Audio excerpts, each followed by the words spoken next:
Vamos, si les parece, ya a pasar a la segunda charla. Excelente.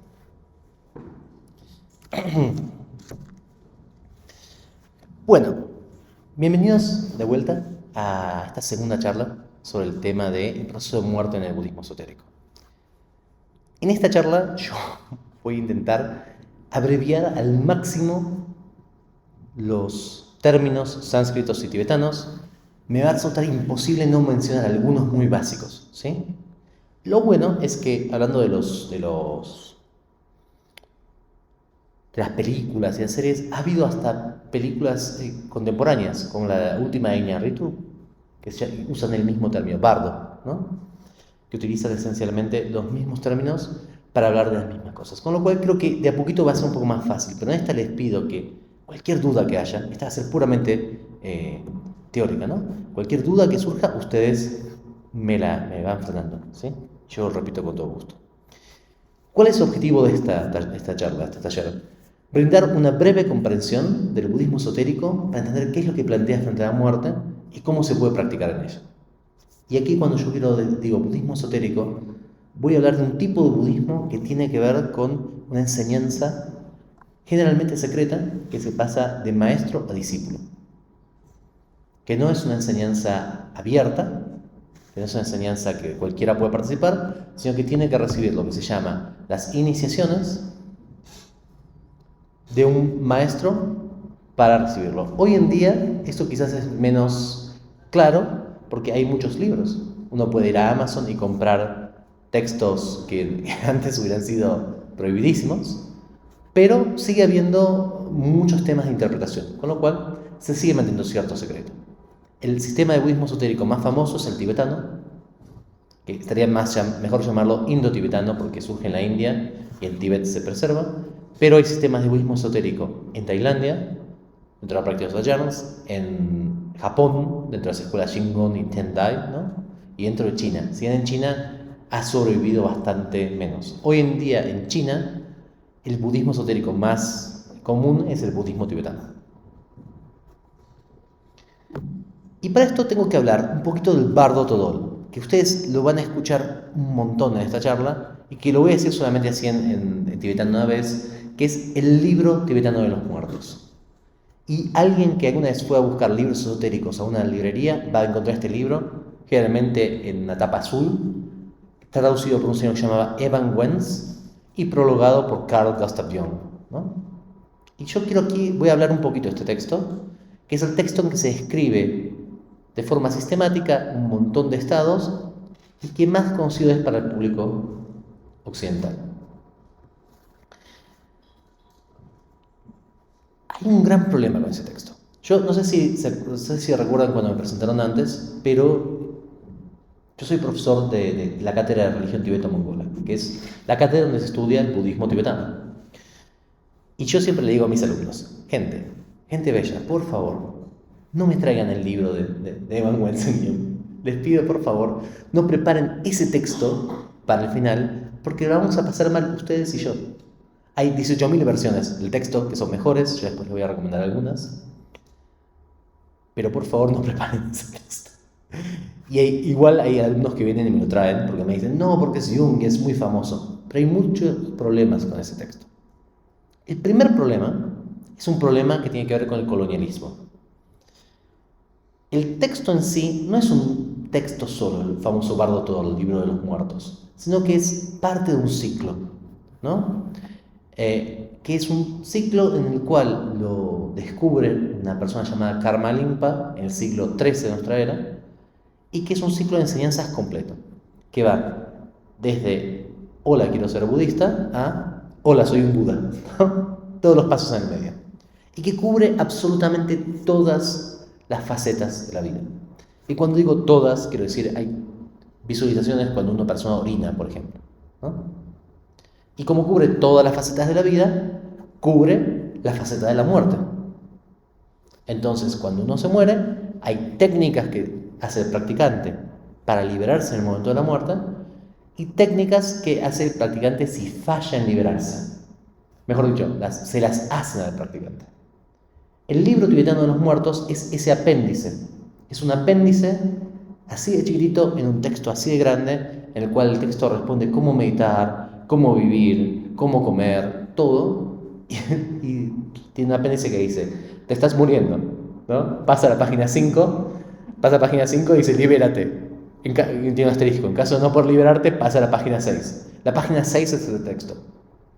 El problema es que en el medio de todo esto, el Tíbet, no sé si ustedes saben, era un reino que cuando vio lo que pasó en China con los británicos y en la India con los británicos, vio que venía una misión británica y dijo, yo no, por favor, gracias, voy a cerrar mis fronteras. Y los británicos respondieron, como responden los británicos, que es, bueno, yo entro igual, ¿no? Esencialmente. Y mandaron una expedición que entró a cañonazos. En esa expedición había un señor que era un especialista en cultura céltica, se llamaba Evan Wentz, que le gustaba escribir sobre los druidas. Y venía formateado a cultura céltica. Y le dijeron, es tu función hacer etnografías de los tibetanos. Él, por supuesto, no hablaba una palabra ni de tibetano, ni de hindi, ni de sánscrito, ni nada. Entonces, ¿qué hizo? Hizo lo que hacen todos los ingleses, que es buscan a alguien local y lo conscriben a su servicio. El señor que conscribió era un señor que era un guía de montaña, que no era tibetano, sino que era de la etnia Gurkha, que es una etnia de Nepal, que hablaba un poco de tibetano. Y esencialmente lo que hizo es, lo mandó a buscar cuál fuera información. Dijo, bueno, ve y tráeme información sobre la religión tibetana. Y lo que consiguió este señor es un texto que se tiene, el apéndice de este texto que se tiene en caso de que se hubiera fallado en liberarse, en cualquier caso. Evan Wentz escuchó que hablaba de la muerte. El título exactamente es Guía en los estados intermedios. Bardo todo significa eso, pero dijo, hay un libro de la muerte egipcio, este es el libro de la muerte tibetano. Y de ahí en más hizo su carrera en base al libro de la muerte tibetano que tradujo el Guía de montaña. El gran problema es, primero, no es un libro de la muerte en el sentido de que no hay un libro de la muerte, es un texto en un ciclo de textos. Hay 18.000 guías para el momento de la muerte, incontables. Cuando digo 18.000 estoy diciendo conservador. Los tibetanos tienen un sistema que se llama terma, que permite la creación de textos nuevos constantemente. Las termas son inagotable. Y aparte hay sistemas heredados de la India. Creo que grandes sistemas solamente que trabajan esto, hay 135 en un canon que se tiene, y contando. Y digo grandes, después más comentario, ¿no? Entonces, no es el libro tibetano de la muerte. Y el segundo es que la traducción es la traducción de un guía de montaña.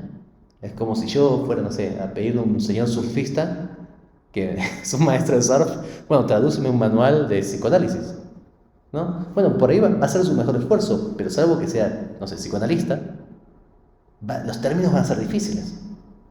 Y Evan Wentz, por supuesto, carecía absolutamente de algún tipo de background para tratarlo. Entonces, él agarró lo que le dio el otro, le puso su firma encima y dijo, listo, esta es mi aporte a la humanidad. Y todo eso ya es un problema. Hasta que llega Carl Jung. No sé si ustedes conocen a Carl Jung. Psicólogo, psicoanalista, médico, discípulo de Freud. Carl Jung tenía múltiples cosas fantásticamente buenas, pero tenía un gran defecto, que es que todo lo que él toca lo transforma en junguiana, lo transforma en su propio sistema. Lo cual es fantástico si uno es un junguiano, porque tiene infinidad de textos escritos, explicados por Jung dentro de su sistema. Si uno no es junguiano, como yo, por ejemplo, es horrible porque utiliza sus ideas de arquetipos, de individuación, de la sombra, en textos que no lo soportan. Y esto no lo hizo solamente con este texto. Famosamente, por ejemplo, lo hizo con El secreto de la flor de oro, que es otro manual de meditación chino, que los sinólogos esencialmente lo hubieran querido matar si no hubiera estado muerto, ¿no? Los tibetólogos, yo creo, como yo, estamos financiando ir al cementerio de ahí en Viena y sacar la tumba y prenderla a fuego, algo por el estilo, porque nos ha traído muchos problemas. Entonces, cuando usted lee el texto, que es la edición más publicada de este libro, lo que está leyendo es la interpretación de un psiquiatra austríaco sobre una mala traducción hecha por un guía de montaña. de un texto descontextualizado. Y esto, para terminar de completar el circuito de locura, fue tomado por uno de los padres de los psicodélicos, llamado Timothy Leary, que era una persona súper famosa en el mundo psicodélico, y él dijo, esto seguramente se puede utilizar en los viajes de LSD.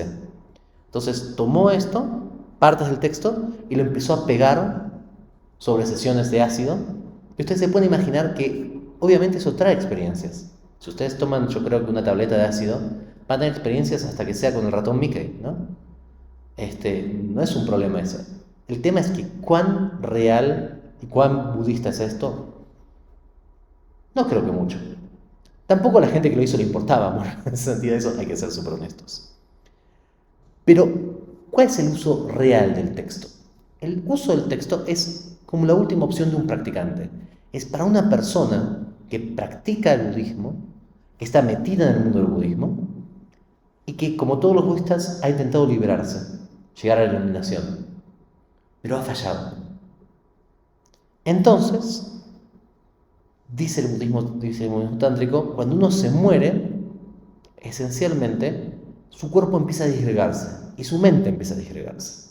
Ahora voy a explicar bien esto. Pero si yo fallé en liberarme hasta el momento de la muerte, hay un espacio muy pequeño de 49 días en el cual se me puede guiar. Hay suficiente conciencia para que alguien me guíe. Yo voy a escuchar medio raro, voy a escuchar medio lejano las instrucciones, pero me pueden decir, acordate que sos budista, acordate que esto que estás viendo es tu mente, acordate que todo es vacuo. Medita como meditabas antes y ahí te vas a poder liberar. Es la última chance. Luego, si no se hace esa chance, la persona eventualmente renace. Y en caso de que no logre liberarse, el libro al final tiene algunas instrucciones para tener un mejor renacimiento, ¿no? Entonces redefinamos un poquito esto.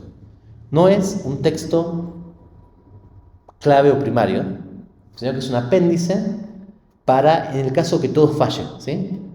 En el caso que fallé en la vida, que fallé en la muerte, y bueno, ya está, estoy en el momento de liberarme. Hay técnicas que existen dentro del budismo tántrico, el budismo esotérico, como el Powa, por ejemplo, que son técnicas que llegan al punto de poder matarse uno de una forma consciente. Uno se suicida sabiendo que suicidándose de determinada forma, no se suicida para tirándose abajo de un tren, ¿no? Sino que son técnicas de respiración que esencialmente hacen que uno se suicide, transfiriéndose a una tierra pura para iluminarse. Entonces, todo eso falló. En caso de que todo eso haya fallado, está el libro tibetano de los muertos. Quiero decir, uno se suicida, lo dije por ahí medio duro, obviamente uno intenta antes liberarse, ¿no? Meditando y aprendiendo otras cosas. Pero pongamos que nos pisa un auto, nos pisa un carro y estamos a punto de morirnos. Bueno, en ese momento ya está, es cuestión de segundos, es mejor morirse iluminándose que morirse no iluminado. Nos vamos a morir igual, ¿no? O las personas que tienen cáncer, generalmente todos los practicantes con cáncer, y que saben que se van a morir, en sus últimos momentos hacen este tipo de técnicas. Pero esa falló. Entonces vamos al libro tibetano de los muertos. ¿Y qué dice el libro tibetano de los muertos? ¿Qué explica? Bueno, explica esencialmente el concepto budista de skandhas. Y acá tengo que explicar un poquito. Yo les prometí que iba a intentar reducir el mínimo de los términos en sánscrito tibetano, pero que no los iba a poder eliminar. Este es un término. Skanda significa montón, ¿no? Y esencialmente lo que dice es que nosotros somos hechos de 5 montones. Estos 5 montones generan la idea de una unidad, pero son como 5 ruedas que pasan rápido. Yo lo veo quizás mejor o fácil explicarlo en un fotograma. ¿Vieron los fotogramas del cine? Los fotogramas del cine no son cosas de movimiento, son fotos que están quietas, pero que si las paso suficientemente rápido, dan la ilusión de que me muevo, porque el cerebro rellena los espacios, ¿no? El cerebro, cuando lo paso rápido, no ve imagen quieta, pero rápido, ve movimiento. Lo que va a decir el budismo es, nosotros estamos compuestos de 5 cosas que pasan tan rápido que dan la imagen de que somos una sola, pero en realidad somos 5. Estas 5 cosas, no voy a entrar en mucho detalle porque es medio técnico, son lo que es la forma, las percepciones de forma, las percepciones, el hecho de percibirlas, la sensación que nos da nuestro inconsciente y la conciencia. Estas 5 ruedas encajan y giran y dan la ilusión que hay un yo. Pero crucialmente para el budismo no existe un yo. Existe este engranaje que gira rápido, que genera la ilusión de un yo. Pero cuando nosotros pensamos yo, pensamos en realidad el conjunto de las 5 girando rápido. ¿Tiene sentido esto? Yo sé que se puede entender, pero es raro de pensar, porque uno dice, bueno, pero yo soy yo. Y el budismo dice, no, vos lo que sos es la película. Ahora, si yo paro en cualquier momento la película en un fotograma, no hay nada que seas vos, no hay un movimiento, hay solamente una persona quieta. Hay una rueda quieta. Y estas ruedas se unen en el momento del nacimiento y luego en el momento de la muerte se van a desunir, pasando por esencialmente 5 estados, ¿no? Hay 5 ruedas y hay 5 estados. Y hay 5 Budas, llamados Dhyani Budas, que representan estos estados y los elementos, ¿no? Estos Budas son una representación simbólica, si lo quieren pensar así, de la conciencia, del inconsciente, de la percepción. Y como son estos 5, son la representación de estas 5 ruedas que giran todo el tiempo y después se desarman y vuelven a engancharse, se le dice al momento de la vida un bardo, que significa estado intermedio. Esto es un término que es muy común verlo con la película de Iñárritu, que estamos diciendo antes.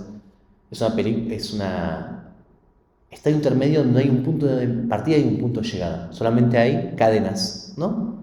Como la película de Iñárritu también. Y como decíamos antes de la vacuidad, ¿no? Que la vacuidad no había una cosa u otra cosa, sino que una cadena y un flujo. Los bardos se llaman momentos intermedios porque siempre uno está en medio de él, siempre uno está, nunca uno es, siempre es un montón de cosas que giran y nunca llegan a ser. Ese ciclo se llama Antarabhava. Esos bardos tradicionalmente se dividen en 6. El de la vida, estamos ahora, el de dormir, el de la meditación y luego el de la luz clara, el proceso de las visiones y el renacer. ¿Qué quiero decir con esto? Saquemos 3 de los 6 bardos. Vamos a ver los 3 que tienen que ver con la muerte. El bardo del dormir, el bardo del vivir y el bardo de la meditación no los vamos a ver hoy. Pero son iguales de ilusorios que el resto de los bardos. ¿Está bien? O sea, lo que quiere decir el budismo es que cuando están ustedes sentados aquí, escuchándome, dicen, bueno, ¿yo existo? No existen. De la forma que piensan que existen. Existen como un fotograma, como un haz de luz, como pareciera que existieran las letras en la pared, pero si yo apago el proyector no existen las letras en la pared. Es una ilusión que existen. Dependen de que haya un proyector. Y en cambio, si yo las veo, si yo veo algo así, puedo pensar que están escritas si no se queda un proyector. En el momento de la muerte, los bardos que tienen que ver con nuestro cuerpo se van a separar y van a pasar a ser parte de otros cuerpos. Ustedes se van a morir, yo me voy a morir, perdón, no es que ustedes se van a morir, no yo, todos nos vamos a morir, seremos cremados, seremos enterrados, seremos en mi caso probablemente tirados a la zanja, no importa, pero sea cual fuera nuestra forma de muerte, eventualmente nuestro cuerpo se va a descomponer y va a pasar a ser parte de la tierra, y eso será parte de plantas que serán comidas por animales, y después quizás en un momento los animales sean comidos por otros humanos, y parte de los átomos de su cuerpo van a ser de los átomos de otros humanos. Pero esto no nos pasa a nosotros, le pasa hasta al Sol. Parte de los átomos de su cuerpo surgieron en estrellas, ¿no? Entonces, en cierta forma, ustedes son la reencarnación de estrellas, lo cual no está mal en ese sentido. Lo mismo va a pasar con nuestra mente, dice el budismo. En el momento de la muerte nos vamos a empezar a disgregar y partes de nuestra mente se van a ir perdiendo y van a aparecer de otra forma. Esto suena medio raro, ¿no? Suena como medio extraño, Y parece que estuviéramos hablando de reencarnaciones. La diferencia de una reencarnación y lo que pasa en el budismo es que la reencarnación tiende a ser una situación de uno a uno. Hoy estoy vivo yo, Federico, me muero y mañana renace un Federico II, ¿no? Se llamará, no sé, Eustaquio, por ejemplo. Pero es mi reencarnación. Pero como en el budismo no hay una cosa unívoca, sino que todo es vacuo, parte de mí probablemente vaya para un lado, parte de mí vaya para otro, parte de mí vaya para cualquier otro lado. Entonces, ¿cuál es mi reencarnación? Ninguna, de cierta forma, o todas, depende de cómo lo quieran ver. Quizás la forma más fácil de pensarla es que lo que pasa en el momento de la muerte es que nuestras acciones tienden a impactar de forma directa al resto de los seres. Por ejemplo, para dar una posición polémica, sin entrar en ninguna cuestión política, es muy difícil sostener que el Estado de Israel hoy existiría sin la existencia de Hitler y la existencia del señor Balfour, ¿no? Con el acuerdo Balfour. Digo, sin hacer ningún tipo de juicio, creo que todos estamos de acuerdo que Hitler fue terrible, pero sin él no hubiera existido probablemente el consenso de la comunidad internacional para dar existencia al Estado de Israel. Entonces, el Estado de Israel, en cierta forma, de términos budistas, es una continuación de las acciones de Hitler. Por el lado negativo, en el sentido que requiere una acción negativa para existir. Y por el lado positivo, por el lado de todos los que lucharon para que exista, ¿no? Por supuesto. Las acciones que, por ejemplo, pueda hacer el señor Trump, ahora que está de vuelta de presidente, va a tener sus efectos. Y probablemente no tengan sus efectos ya ahorita, sino que con el tiempo vayan generándose. Todas esas acciones van a ser herederas o relacionadas con Trump. Aunque Trump no esté vivo más, ¿no? En ese sentido, aunque desaparezca. Por el lado positivo, eso también pasa. Todos nosotros, los occidentales, podemos decir que en la parte de filosofía tenemos que pelearnos en un momento con Platón, con el mundo de las ideas. No hay filosofía occidental sin Platón. Entonces, de alguna manera, todos somos sus hijos, todos somos sus emanaciones, ¿no? Aunque uno lo desconozca totalmente, aunque uno diga la verdad que me parece su estupidez, tiene que decirlo, tiene que plantearlo. Y si no es a él, a uno de sus seguidores, y si no es a él, a alguno que en algún momento. Todos nos disgregamos. El problema, va a decir el budismo, es que uno puede disgregarse a la marchand, ¿no? Según el karma que uno tenga, o uno puede controlar la forma en que uno se disgrega. De ese control estamos hablando en el libro Tibetano de los Muertos. ¿Tiene sentido esto? Esencialmente es como elegir en qué dirección me voy. No es una dirección perfecta, pero bueno, de vuelta es la última de las posibilidades de alguien que se está muriendo, nada más. Vamos a controlar, dijimos los 3 primeros bardos, no nos vamos a meter, que es el bardo del dormir, del despertar y del meditar. Esos 3 no los vamos a tocar. Vamos a tocar 3, que son el Chikai bardo, que es la experiencia de luz clara, el Chonjit bardo, que es el proceso de visiones, y el Sitpa bardo, que es el momento en el cual ya falló todo y solo nos queda reencarnar. Yo les voy a contar brevemente cómo es el proceso desde el momento de la muerte hasta pasar los 3 bardos. Y les voy a explicar cómo el libro ayuda, ¿sí? Imaginémonos que estamos llegando a la muerte. Imaginemos que estamos llegando a la muerte. Ojalá nadie lo hiciera, pero lamentablemente todos lo vamos a tener que hacer. Vamos a calificar algunas cosas. Estamos llegando a la muerte como practicantes budistas de un sistema esotérico y no morimos de forma intempestiva o violenta. Es decir, no estamos en un choque, no nos da una ACV, tenemos suficiente tiempo como para observar nuestra mente en el momento de la muerte. ¿Está bien? ¿Qué pasa si tenemos una muerte violenta o chocante? Y bueno, ahí dependerá de nuestra habilidad como practicante puramente para liberarnos ahí, o si no, si el cuerpo puede ser recuperado, por ahí se puede llegar a hacer algo de esto. Pero la mayor parte de las veces, un choque de avión, ya está, nos morimos, ¿qué vamos a hacer? ¿No?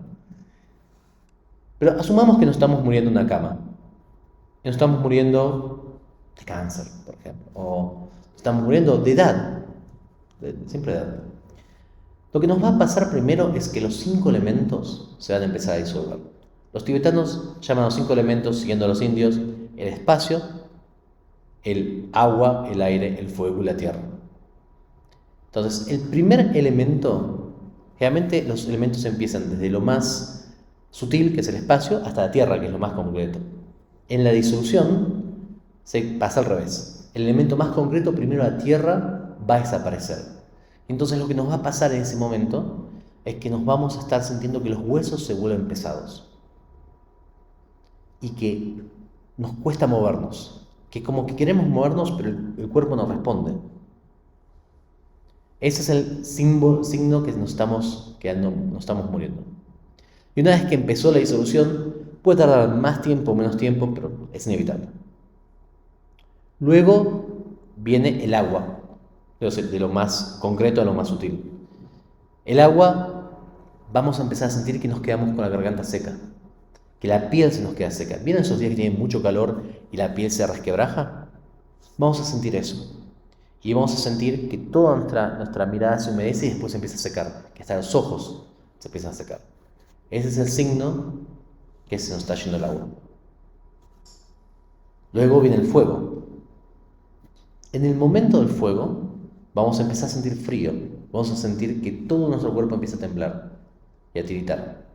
Y vamos a empezar a ver como pequeñas chispas en nuestra mirada. Ese es el momento que se nos va el fuego. Y finalmente viene el aire, de los 4 elementos que no puede ver, y vamos a sentir que nuestra respiración se hace más y más lenta, hasta que en un momento se detiene. Y en ese momento aparece una bruma, y ese es el final del aire. Y finalmente vamos a sentir que esencialmente todo se pone negro y nos desvanecemos. Ese es el final del espacio. Y con ese punto, en este punto, para la medicina tibetana, estamos muertos. Ahora, siguen pasando algunas cosas. La medicina tibetana sostiene, y el sistema tántrico, que uno es el resultado de algo que nosotros también sostenemos, el óvulo de la madre y el espermatozoide del padre. La diferencia es que en el sistema tibetano, el óvulo y el espermatozoide permanecen en nuestro cuerpo. Permanece el óvulo en la base del órgano sexual, en realidad un poquito más arriba, y el espermatozoide permanece en la coronilla. Estos dos, en el momento de la muerte, van a empezar a acercarse, hasta tocarse en el pecho, donde hay una cosa que es un cruce de chakras que se llama el octuplenulo. En el momento de la muerte, se unen de vuelta y depende cómo tengamos nuestro cuerpo espiritual, nuestros canales, idealmente deberían subir hasta la coronilla e irse por la coronilla. En ese momento, es un momento que uno no está consciente para nada, salvo que haya hecho prácticas, en cuyo caso lo que va a pasar, uno practica este proceso de unir los diferentes, el óvulo y el esperma, dentro del corazón. Y que es un proceso en el cual uno pasa sistemáticamente por las disoluciones de la tierra, en el fuego, en el agua, en el fuego, en el espacio, en el aire y en el espacio. Y aparte, si ustedes se fijan en el proceso de quedarse dormidos, el proceso de quedarse dormidos es esencialmente igual que el proceso de la muerte. Si ustedes tienen la capacidad de no dormirse así, o si tienen la horrible situación de sentir insomnio, van a saber que el cuerpo empieza, para poder quedarse dormidos, al principio no hay que moverse, y uno se va a empezar a sentir pesado en el cuerpo. Después, ¿qué es lo que va a pasar? Generalmente uno va a sentir la piel diferente, o más seca. Después uno va a empezar a sentir frío en el cuerpo. Y después la respiración de uno se va a hacer más pausada. Y eventualmente todo se va a disolver. Es el mismo proceso para quedarse dormido que para moverse, va a decir el sistema tántrico. Entonces hay prácticas para esto. No practica las disoluciones, practica quedarse dormido de forma consciente. Y la teoría dice que si uno lo hace, en el momento de la muerte, puede acceder a lo que se llama la luz clara, que es la base de la conciencia. Lo que en sánscrito se llama el alaya, y su experiencia se llama claramente el Vijnana o Rigpa en tibetano. Sí hay una diferencia entre la Vijnana y Rigpa, pero no importa, es muy técnica. Esencialmente es la base de lo que está en toda nuestra experiencia. Es algo que ustedes tienen hoy, tienen aquí ahora, no es algo que se crea o que lo reciben. Es la base de la mente. Lo que pasa es que uno no está acostumbrado a estar en contacto con eso, porque en la base de la mente no hay yo. No hay yo, no hay personalidad, no es simplemente la base más básica de la experiencia. Todos nosotros estamos todo el tiempo en contacto con esa base y lo experimentamos de forma directa 2 veces por día, cuando nos quedamos dormidos y cuando empezamos a despertarnos y a tener sueños. Ahora, ¿cuál es el problema? Que estamos dormidos. Cuando nos quedamos dormidos, pues nos quedamos dormidos. Solamente en meditación uno puede acceder más o menos a voluntad. Entonces, cuando uno logra esta estabilidad, lo que pasa en el momento de la muerte es que si uno se acostumbró a meditar en esa base, no se queda dormido. Siente exactamente igual y uno reconoce y dice, oh, estoy entrando en Rigpa. O estos términos como Mahamudra, ¿no? Estoy entrando en la mente natural de Mahamudra, fantástico. Entonces se relaja en eso, puede mantener un grado de conciencia, la reconoce y en ese momento, como ya no hay nada que sostenga el cuerpo, y el cuerpo se murió, de hecho, se unifica con esa luz y se libera. Para el practicante, el Chikai Bardo, el primero de los bardos, la experiencia de luz clara es esencialmente la posibilidad de liberación. Y uno se libera mucho más fácil que cuando está vivo, porque no hay otra cosa que esa experiencia. Ya no lo distraen los ruidos de la calle, no te distraen, no sé, que te pica la piel, ya estás muerto, esencialmente, ¿no? Entonces es mucho más simple. Es mucho más simple si practicaste suficiente como para reconocerlo. Si no, pasas de largo. Y vas al segundo, que es el Chonjit Bardo. ¿Por ahora tiene sentido? No sé si sentido, pero se entiende, digamos, ¿no? Bien, perfecto. Imaginemos que no hemos sido buenos practicantes. Nos sentábamos, nos explicaron, pero dijimos, va a haber tiempo. Nunca practicamos. Vamos derecho al segundo punto, que es el Chonjit Bardo. En este bardo empiezan a pasar escenas de nuestra vida. Y las escenas de nuestra vida empiezan de forma un poco más agradables, con cosas lindas que nos han pasado a lo largo de los primeros días. Tradicionalmente en el Tíbet, una cosa que ayudaba por el clima, se deja el cuerpo muerto de un practicante que no haya podido liberarse, como somos nosotros, en este ejemplo, 49 días y cada día se lee un subcapítulo de este texto. Y los subcapítulos empiezan todos diciéndole, mira, estás fantástico, te estás divirtiendo mucho, la mejor experiencia. Recuerda que estás muerto. Estás muerto. Y tú sabes que lo que ves aquí no es nada más que un recuerdo y una experiencia de tu mente. Medita ahora, que no tienes cuerpo y es mucho más fácil, y te liberas en esta luz clara. El problema es que cuando las cosas van bien, es muy fácil hacerse caso. Hay una película muy buena. Nosotros nos invitaron a la premiere, yo les decía antes, de Kyense Norbu, que se llama Cerdo en el cruce de caminos, que es su lectura de esto de forma contemporánea. Fantástico, si quieren entender esto. Empieza, un señor va a llevar a su novia unas flores en la moto y lo pisan. Esto se los spoileo porque está en los primeros 10 segundos de la película y todos trailers. Y después, una vez que pasa eso, es el señor en los días, pasando los días, entrando en este proceso del Chonjit Bardo. ¿Y qué hace él? Por ejemplo, imagina que se sienta en su casa y pasa a la computadora y todo el tiempo empieza a ver videos, ¿no?, que tiene grabados con su novia, con su familia, o juega videojuegos y nadie interrumpe, y él dice, qué bueno, ¿qué es esto? No sé por qué no me llaman, y se la pasa bien, pero esencialmente está en el bardo. Y aparece una figura que le dice, ¿estás muerto? No, ¿qué va a estar muerto? Mira, es el último juego de tal cosa. Y se pone a jugar, ¿no? En este caso, hay un yoga, que es el yoga de los sueños, que es la forma de entrenar esto, de cómo aparezcan visiones y saber qué es la mente. Y las visiones empiezan bien, como les decía yo, pero van pasando lentamente y haciéndose más oscuras, más oscuras, más oscuras, más oscuras, hasta que se vuelven agresivas, muy agresivas. Hay otra película que yo les aconsejo ver, que es una película que el autor confirmó que está inspirada en esto, pero que no lo dice, es más difícil saber que está inspirada en esto si uno no lee el texto, que se llama Escenario de Sueños, que es con Nicolas Cage, salió el año pasado. probablemente su mejor interpretación para mí de su historia, aún contando la de Pick, que hizo hace un par de años. En ella es un señor que empieza, y todos los días alguien empieza a tener un sueño con él. Empieza a aparecer los sueños de la gente. Él no hizo nada, no hizo absolutamente nada. Es un profesor, una cátedra, y gente tiene sueños con él. Y los sueños empiezan simpáticos y van declinando, ¿no? Más agresivos y violentos. Y la gente lo empieza a odiar y él no hizo nada. No es que es un mago o es una figura especial, no hizo nada. Es increíble. Vean el primer escenario si quieren entender esto. Se empieza a poner peores las visiones. Y en ese momento, lo que pasa a la persona es que empieza a asustarse. Y cuanto más asustados estamos, más difícil es meditar. Con lo cual, cada vez la práctica se vuelve más difícil. Si nuestra opción ahí era meditar para librarnos, cada día que pasa se complica más. Ahí todavía hay una última esperanza. En la práctica del budismo esotérico hay deidades terroríficas. Si uno las ve, piensa que son demonios, pero son budas. ¿Por qué se hacen estas prácticas?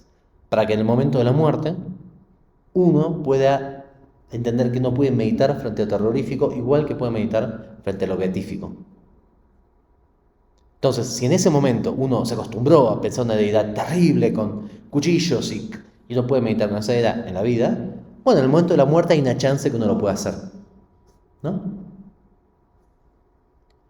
Pero pongamos que eso también falla. Estamos complicados. Entonces van pasando los días, nos vamos disgregando más, no hay un cuerpo que sostenga las memorias, no hay un cuerpo que sostenga las emociones, estas se van perdiendo y la conciencia que queda se vuelve cada vez más primitiva. El primer día, después que sale la luz clara, la persona puede responder preguntas, puede pensar cosas que pensaba en vida. Ya a esta altura queda muy poco.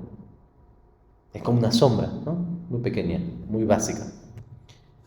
En ese momento, lo único que queda es el erotismo, en última instancia. Se vuelve tan básica que lo único que queda son impulsos eróticos. Y entonces dice el texto que una vez que uno está en este estado, lo único que empieza a tener es visiones de parejas, pueden ser humanas o no humanas, teniendo relaciones sexuales. Y se siente atraído, ¿no? por las visiones. La pareja que uno se sienta más atraído va a indicar el tipo de nacimiento que va a tener la persona. Si es un humano, humano, si es un animal, animal, etcétera, etcétera. Y depende si uno se identifica con el animal masculino o el animal femenino, uno va a renacer esencialmente como mostrándose masculino o femenino. En ese momento absolutamente ya casi no hay nada más que hacer y el texto lo que le dice es, bueno, por lo menos busquemos un humano, ¿no? Porque dentro del budismo el humano es el mejor tipo de vida que uno puede tener. Mejor que los dioses en cierta forma, porque los dioses, el budismo también muere. Los dioses del budismo tienen un tiempo de vida, podemos pensarlos como personas con mucho dinero.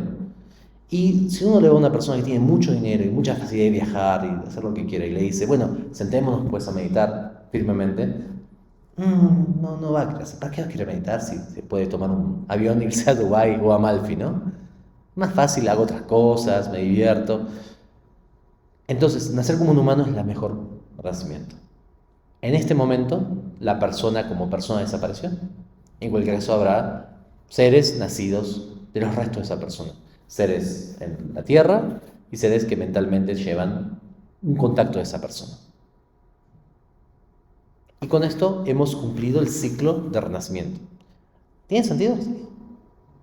Más o menos. Bien. Algunas preguntas previas y ahora tenemos preguntas puntuales que muchas veces aparecen. Puedo recordar mis vidas pasadas. Miren, dice gente, ¿no? Piensa que lo puede hacer. Yo no sé si lo pueden hacer o no lo pueden hacer. Desde el punto de vista budista, recordar vidas pasadas tiene menos que ver con la seguridad de ser una persona y más con tener visiones de cosas que uno tiene que cambiar, ¿no? Entonces por ahí tiene que ver con, por ejemplo, actitudes que uno tiene que cambiar, tiene que ver con situaciones que las que uno tiene que salir. Y el Buda, en un momento cuando le preguntan, ¿pero existieron realmente? El Buda da una respuesta muy pragmática. El Buda era muy pragmático. Él dice, no importa, realmente importa que tienen que cambiar. Esto el Buda siempre enseña una parábola, que era la parábola de la flecha, ¿no? Dice, imagínense que ustedes sean guerreros, les tiran una flecha envenenada. Ustedes se van a parar a preguntarle, ¿de dónde vino esa flecha? ¿Es verdad? ¿Me tenía odio la persona que la hizo? ¿Le puso el veneno a un animal bueno o malo? No, hay que sacarse la flecha. Si uno sabe que tiene que modificar algo, si uno sabe que está haciendo algo mal, no importa que lo haya vivido en otra vida o que lo haya vivido, que sea una imagen inconsciente. Importa que haya que modificar, eso. Después nos preocupamos de dónde viene. Y esto uno podría decir, bueno, entonces el budismo cree y no cree en las vidas pasadas, es una relación rara, salvo un caso, que es el caso del Tíbet. En el caso del Tíbet hubo un pequeño tema que al día de hoy lo persigue al budismo tibetano, que es el tema de la gente que se llama Rinpoche. ¿Alguna vez han oído a alguien que se llama Rinpoche? ¿Saben qué es? ¿Qué es un Rinpoche? Un Rinpoche es teóricamente la emanación de un Buda, de una persona que es considerada un Buda. Una persona que es considerada un Buda se iluminó, y entonces teóricamente puede emanar cuantos cuerpos quiera. Eso generalmente, previo al budismo del Tíbet, se decía de forma, si quieren, hiperbólica, como un epíteto, como una forma de hacer un elogio a una persona. Yo podría decir, Clara es tan sabia que es Manjushri misma, o Sarasvati misma, ¿no? Entonces significa, Sarasvati es la Buda de la inteligencia, Manjushri es el Buda de la sabiduría. Si yo digo, Clara es Sarasvati misma, estoy diciendo, Clara es muy sabia, muy inteligente, ¿está bien? No estoy diciendo, literalmente es Sarasvati, ¿no? Estoy diciendo, es como Sarasvati. Pero en el budismo tibetano, había un señor que hizo esta cuenta. Dijo, bueno, a ver, dijo, yo, que se llamaba en su momento Rangyun Dorje, el señor, dijo, yo soy el tercero en una línea de señores que se llaman los Karmapas, ¿no?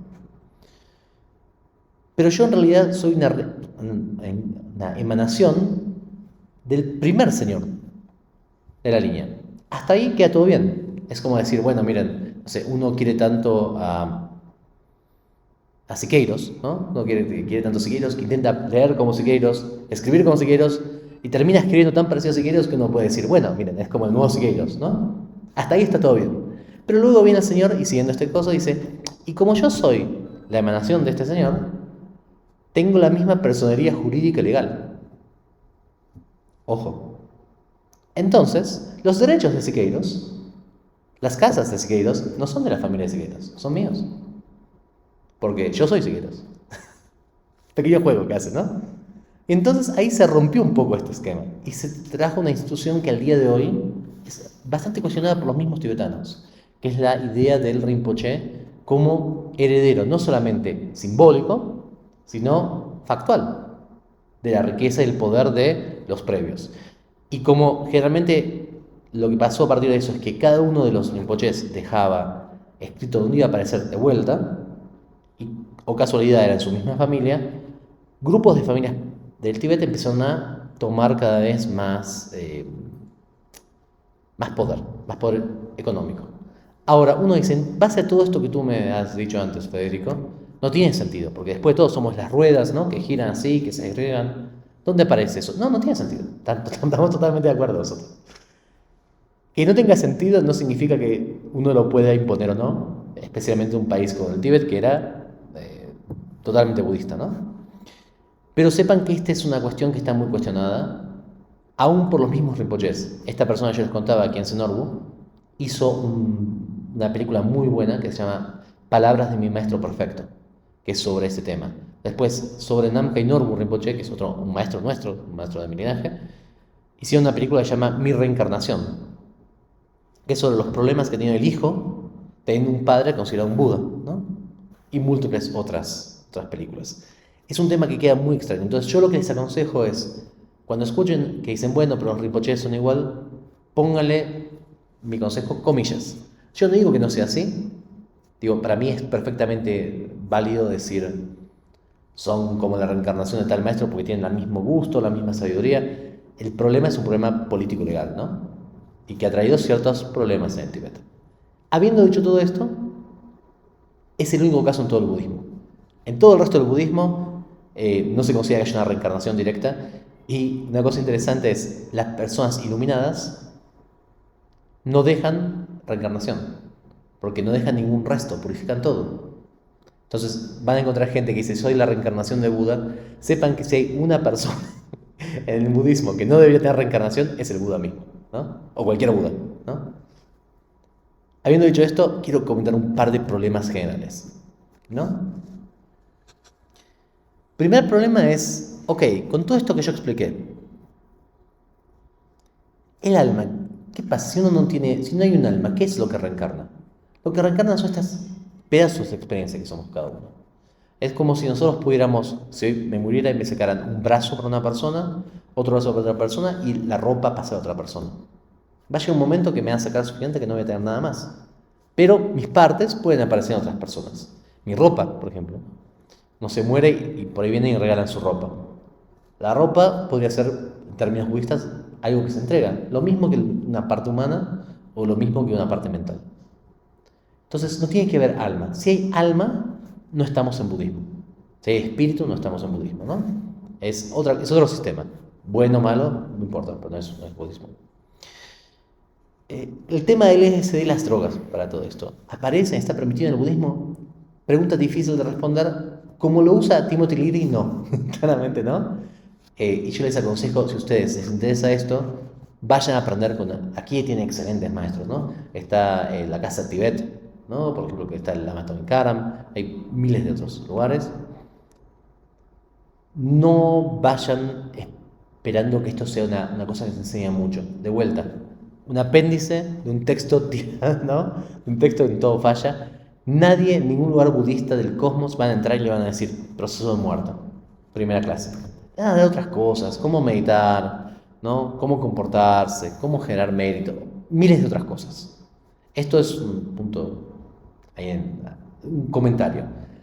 Habiendo dicho esto, tradicionalmente hay un montón de plantas enteogénicas que se utilizaban en el budismo tántrico, el budismo esotérico, en formas puntuales. Lo que nunca hay es un permiso de utilizar drogas de forma recreativa, en ese sentido. Si aparecen en algunos tantras y en tantras particulares, van a aparecer para solucionar problemas de la persona. Y quiero decir esto saliendo del budismo. En mi experiencia, por ejemplo, los sistemas chamánicos, tradicionalmente funcionaban así. No es que uno llegaba y lo primero que hacían le daban ayahuasca, por ejemplo, ¿no? En Argentina o San Pedro, es una cuestión. Se utilizaban, eran medicinas, eran para personas puntuales. Esto que hay hoy de que uno puede ir a Perú o al norte de Argentina o a Bolivia y tener sesiones de ayahuasca, es algo comercial, ¿no? Es algo turístico. El sistema, el uso de LSD, no, porque no es, sí, pero el uso de daturas o el uso de opio o el uso, por ejemplo, de otras plantas en el budismo, tiene un fin lo mismo, medicinal y puntual, en ese sentido.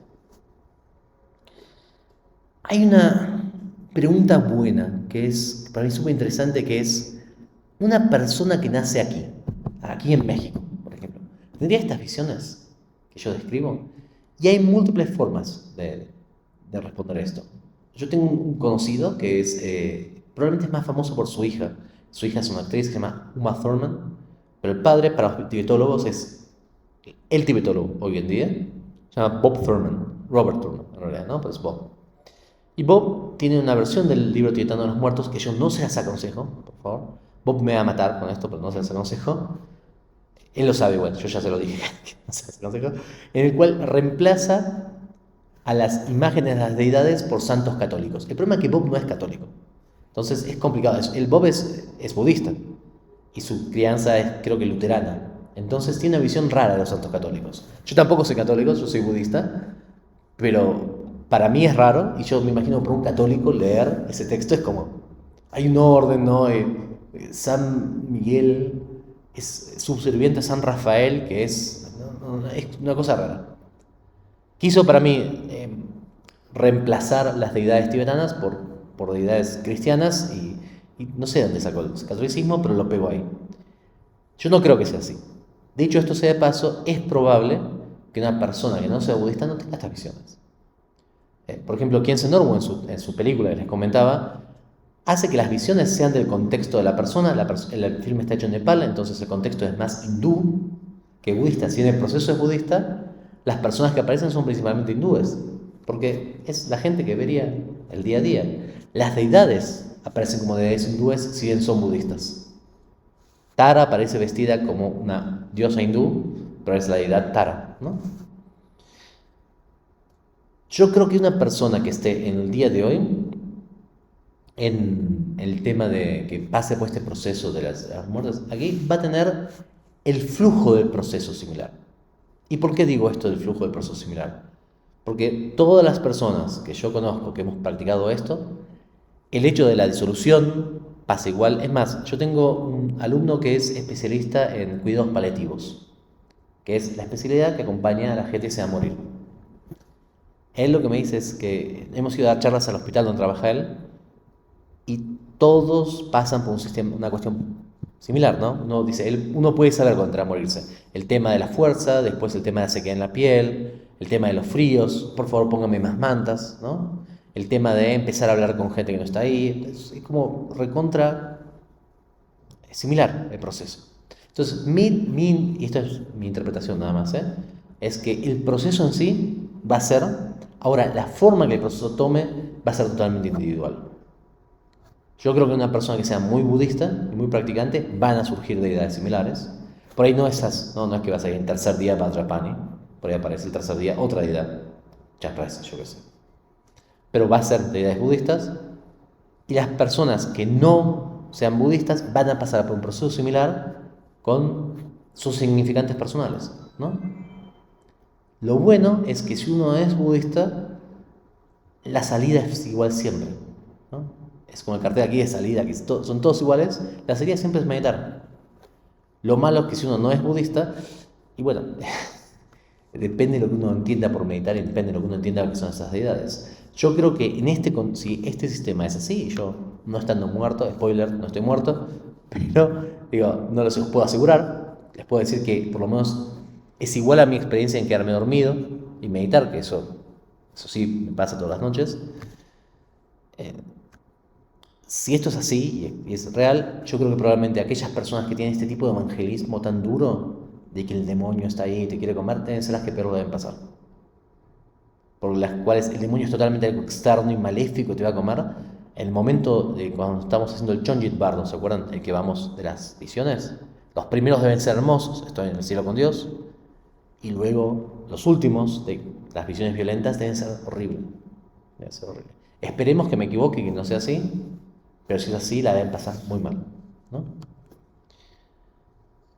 Y finalmente viene la pregunta de ¿cuál es la mejor traducción de todo esto? ¿No? Yo hablé un montón de traducciones que no me gustan. Dicho esto, yo quiero decir, yo entiendo lo importante que es para el estudio budista que Jung haya prologado esa edición del libro Titán de los Muertos. El momento en que Jung lo hizo, Jung era el sumum bonum del pensamiento en religiones comparadas.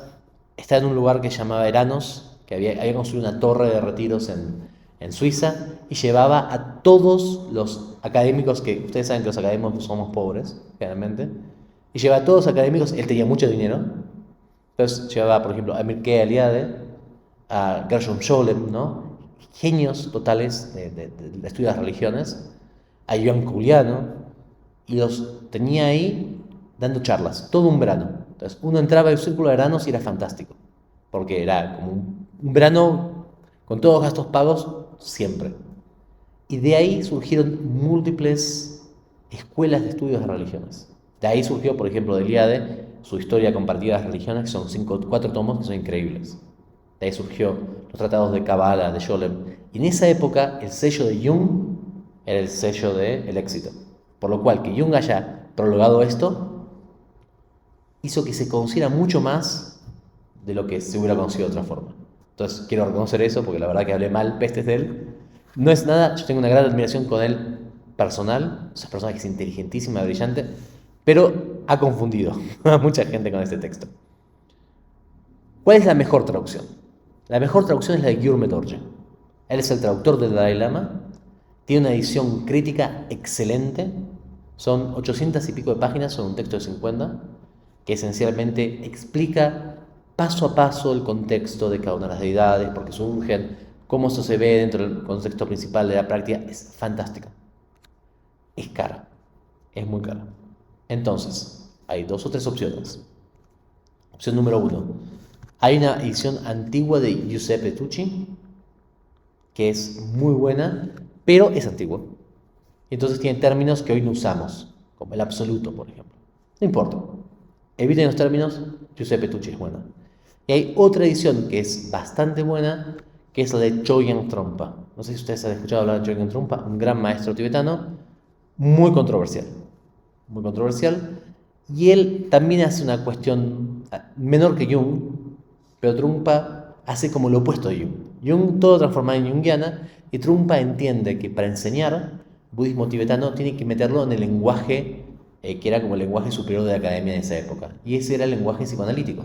Entonces Trungpa, que no era psicoanalista, intenta usar términos psicoanalíticos, y si ustedes no saben de psicoanálisis es fantástico, porque habla de neurosis, habla de obsesiones, habla de psicóticos. Ustedes saben psicoanálisis, es como, no, no señor, no es esto, es peor, es el mismo efecto que Jung, ¿no? ¿Hay lecturas que hacen eso bien? Sí. Hay un texto hermoso que se llama El árbol del Nibbán, que es un texto de psicoanalistas budistas que trabajan, por ejemplo, esta aproximación al budismo, y tiene un capítulo dedicado al libro tibetano de los muertos. Multi recomendados si les interesa. El de Trungpa lo van a encontrar en todos lados, es el más barato de todos, junto con el de Thurman. Mi consejo, si pueden y les interesa el tema, inviertan en la de Yome Dorje. O más fácil, vean las películas. Vean las películas que recomendé, más baratas, y de ahí en más deciden. Esto me interesa, invierto en el libro de Guillermo Dorje, o por lo menos compro el de Tucci y sé por dónde viene. Y si ustedes compran el libro de Jung, bueno, contáctenme y voy a intentar ayudar en algún momento para que se entienda lo mejor posible. No es malo, es mejor que nada, pero sepan que está todo esto, ¿no?, atrás de eso. Entonces, para concluir y hacer un par de reflexiones finales,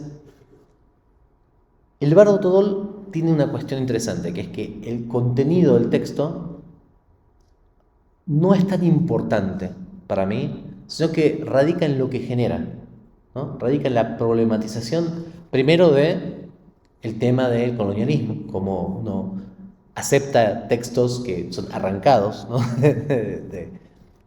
de culturas y presentados como, bueno, encontré esto, no lo encontraste, lo sacaste de alguien. Y también como esto muchas veces el mercado mismo nos dicta qué vender. Evan Wentz decide publicar El Bardo Todol como el libro tibetano de los muertos, porque el libro egipcio de los muertos había sido el que más se había vendido en los últimos años en Inglaterra. Si se hubiera vendido un libro de meditación, hubiera sacado uno de meditación. Entonces, muchas veces lo que nos llega a nosotros es versiones, ¿cómo los puedo decir? Versiones más light, versiones que han sido mediadas por los intereses del mercado y porque muchas veces, sobre todo ahora en Occidente, los maestros budistas necesitan hacer dinero para poder vivir. Entonces, sepamos que lo que nos llega generalmente es algo que ya está mediado por bastantes cosas. ¿Cómo hacer para acceder a este tipo de enseñanzas, este tipo de conocimiento más directamente? En mi experiencia, lo mejor para hacer es, primero que todo, formarse en los idiomas. Aún el día de hoy, que hay muchos textos traducidos, primero de todo, todo se traduce en inglés, nada se traduce al castellano. Es horrible, pero si ustedes son practicantes budistas, el idioma que les conviene aprender hoy es inglés, porque van a tener acceso a muchas más cosas de las que van a tener si hacen sánscrito, paleo, tibetano, como hice yo. Segundo, si ya saben inglés, aprendan sánscrito, paleo, tibetano, depende del tipo de budismo que les interesa. Lean los textos y sobre todo contáctense con las culturas que están vivas. Lo bueno de estos textos es que, a diferencia de otros textos que han sido colonializados, los practicantes y las culturas están vivas. No tienen que ir a pensar como los olmecas, ¿no? Si yo quiero saber algo de los olmecas es más complicado. Acá hay lamas tibetanos aquí. Pueden ir a preguntarle, pueden preguntarle a otros lamas, pueden preguntar de gente de Theravada, pueden preguntar a gente de Mahayana. Y en todos estos van a ver que la parte de la muerte no es algo que es separado de la vida. Todos estos, la práctica de la muerte va a ser una continuación de la vida y generalmente va a ser entendida como un continuo que no cesa nunca. Y uno dice, qué bueno, ¿no? De eso, qué bueno que uno se muere y pueda renacer. Para el budista es lo peor que le puede pasar, ¿no? Los budistas, por H por B, buscamos escapar de este ciclo de la vida. Entonces, el poder entender esto de una forma correcta requiere cierta contextualización. Con esto, a ver si me queda un tema más. No, creo que sí, una sola cosa. Porque la mayor parte están de la charla anterior, pero algunos no. Entonces, mi consejo personal es, si hay una obra de arte que quieren que ustedes les intenten transmitir esta convicción, es una que se llama El tío Bon Mi, recuerda sus vidas pasadas, ya es la que había mencionado antes, y y en caso de que quieran leer algo, mi consejo personal es, hay un libro de Walpola Rajula, que es un libro muy Theravada, es un libro muy de un estilo de budismo, pero que a mí me gusta mucho porque es muy llano en el lenguaje y es muy directo, se llama Lo que el Buda enseñó. Simplemente pónganle un asterisco y pongan lo que el Buda enseñó, pero no es todo lo que el Buda enseñó, es una parte de lo que el Buda enseñó y por supuesto hay otras más partes, pero es muy bueno. Él habla desde su escuela, entonces hay cosas que otras escuelas enseñan diferentes, pero como una introducción, buenísimo. Está en castellano, está gratis, ustedes lo pueden bajar de las páginas de él gratis, lo ofrece gratis, y es muy simple, son 120 páginas y un lenguaje hermoso. Con lo cual, con esto vamos terminando la charla de hoy, la presentación. Les dejo aquí mi mail, cualquier cosa tengo mail de contacto y me pueden seguir por cualquiera de estas redes. Si alguien tiene alguna duda, algún comentario, ahora vamos a ofrecer preguntas, ¿no? Para si alguien quiere hacer una pregunta, pero si alguien quiere contactarme luego o tiene una duda o quiere las presentaciones, con todo gusto me contacte y se las mando. Bueno, muchas gracias.